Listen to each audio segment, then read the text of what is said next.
What happens when the feds refuse to follow state law?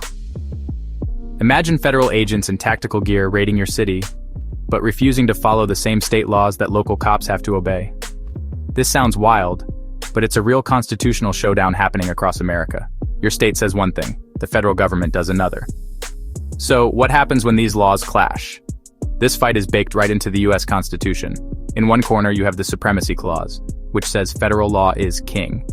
If a state law and a federal law conflict, the federal law is supposed to win. But in the other corner, the 10th Amendment gives any powers not listed for the feds back to the states. So, one rule says the federal government is supreme, and another protects state power. When they overlap, you get chaos, especially around immigration. A key battleground is sanctuary cities, which limit how much local police help federal immigration agents. The feds argue this is dangerous, while cities say it builds community trust. So who's right? The Supreme Court has generally sided with the states here, thanks to a rule called the Anti-Commandeering Doctrine. This means the federal government can't force state employees to enforce federal laws. States don't have to help federal agents, but they can't block them either. This fight is escalating. In September 2025, California passed the No Secret Police Act, banning law enforcement, including federal agents, from wearing masks that hide their identity. The state says it's about accountability.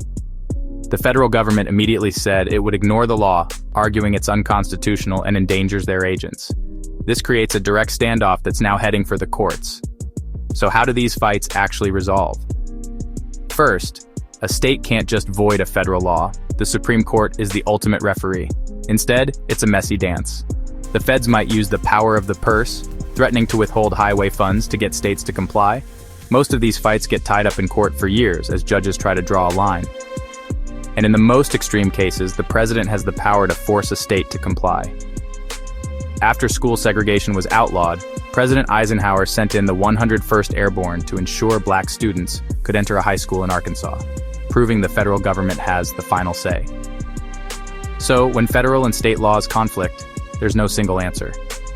The tension between federal supremacy and states' rights is a feature, not a bug, of the American system.